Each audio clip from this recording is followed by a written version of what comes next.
agressé et tué des Ouïghours. Les médias chinois disent qu'il n'y a que 2 Chinois qui ont été tués, mais selon les sources ouïghours, 60 personnes auraient été tuées. Alors,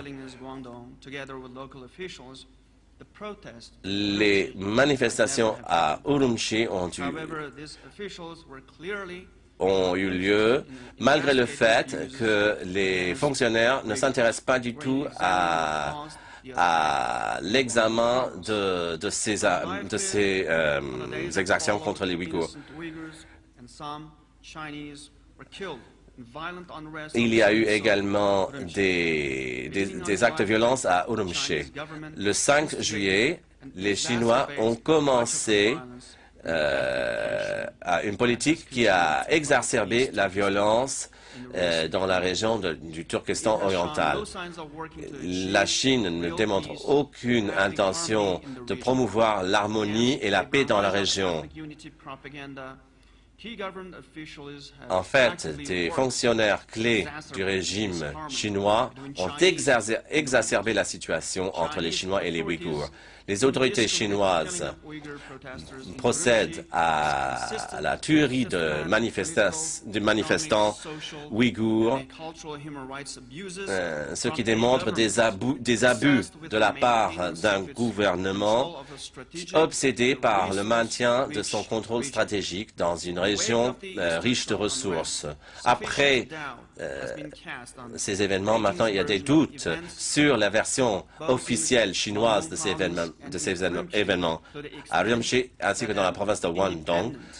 Et en fait, une enquête indépendante des Nations Unies maintenant serait nécessaire. Le gouvernement chinois cache la vérité sur ces problèmes en Chine, comme ils l'ont fait lors du massacre de la place Tiananmen et d'autres massacres, par exemple à Lhasa aussi en 2008, à Urumqi en 2009. Les relations ethniques entre les Chinois et les Ouïghours sont au plus bas. Et le premier pas pour créer une stabilité et la paix pour la région serait que le gouvernement chinois doit reconnaître qu'il y a des problèmes graves.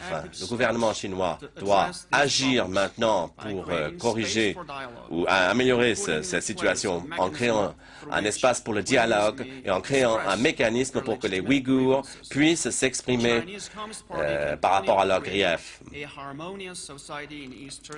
Pour créer une société harmonieuse, il faut un respect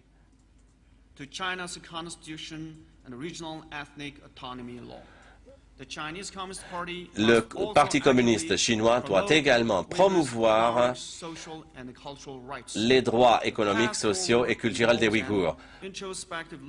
Il faut également un examen des politiques chinois sur les peuples indigènes non chinois par rapport à l'emploi et la préservation de traditions culturelles et religieuses dans cette région. Sans cet examen, il sera impossible de réaliser le progrès, la prospérité et la paix pour tous ceux qui habitent dans cette région. Le mécontentement ouïghour sur les politiques chinois ont commencé bien avant les problèmes à Guangdong. Depuis 60 ans de brutalité aux mains des Chinois, le peuple ouïghour suffoque sous cette pression pour essayer de tuer notre culture, tout comme les politiques officielles ont tué la culture de nos voisins tibétains.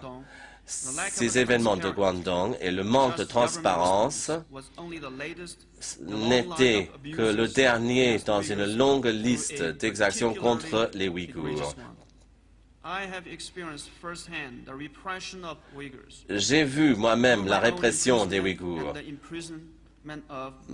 lors de mon emprisonnement ainsi que lors de l'emprisonnement de mes 2 fils. Mes 2 fils sont actuellement en prison.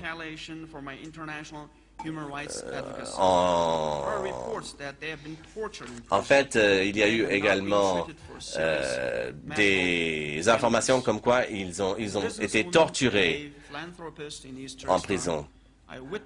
J'ai également vu l'éradication de la religion, de la langue et de l'identité de mon peuple. J'ai essayé d'aider mon peuple à sortir de la pauvreté. Et j'ai essayé de m'exprimer contre l'injustice, mais j'ai payé le prix fort. 6 ans dans une prison chinoise. J'ai donné un discours en 1997 à Beijing et j'ai exprimé les problèmes les plus importants de la population ouïghour. J'ai parlé de la pauvreté et de l'état de l'éducation des Ouïghours. J'ai également parlé du roi des Ouïghours à l'autodétermination et j'ai exprimé la conviction que ceci mènerait à la stabilité et à la paix, tant souhaitée par les Ouïghours ainsi que par les Chinois. Mais malheureusement, il n'y a pas de place dans la politique officielle chinoise pour ces questions de minorité ethnique.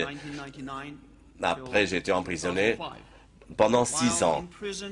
Pendant cette période en prison, j'ai été soumise à des périodes d'emprisonnement toute seule et négligence médicale. Mais j'ai aussi vu la torture d'autres prisonniers ouïghours. Même ceux qui n'avaient pas travaillé dans des campagnes menées par des groupes tels que Amnesty International. J'ai eu la chance qu'on m'avait donné l'opportunité de vivre une vie en liberté aux États-Unis en 2005. Malheureusement, il y a mes concitoyens ouïghours qui restent dans la région et qui ont toujours autant de problèmes. L'emploi, des avortements forcés et l'élimination de la langue ouïghour dans les écoles à tous les niveaux de l'enseignement. Le gouvernement chinois a des politiques de plus en plus répressives pour éliminer l'identité ouïghour. Par exemple, le transfert de jeunes femmes ouïghours dans d'autres régions de la Chine. Toutes ces politiques démontrent que les autorités chinoises n'ont aucun intérêt de la valeur de notre peuple, tout comme au Tibet. Pour eux, les Ouïghours ne sont pas leurs égaux.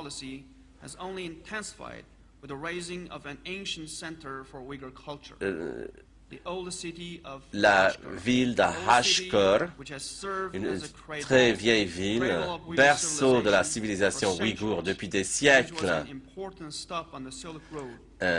sur la route de la soie, a été détruite par les Chinois et la population de 220 000 Ouïghours n'ont pas pu participer dans ce qui se passe et ils sont obligés d'observer l'éradication de leur ville par les camions chinois. Donc cette destruction de la culture ouïghour fait que les Ouïghours sont descendus dans la rue en juillet 2009.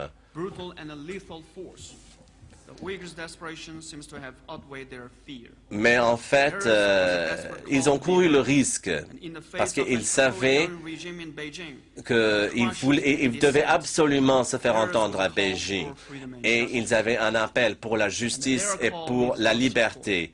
Cet appel est quelque chose qui nécessite votre aide et vous pouvez participer dans leur lutte pacifique pour la liberté et pour la justice.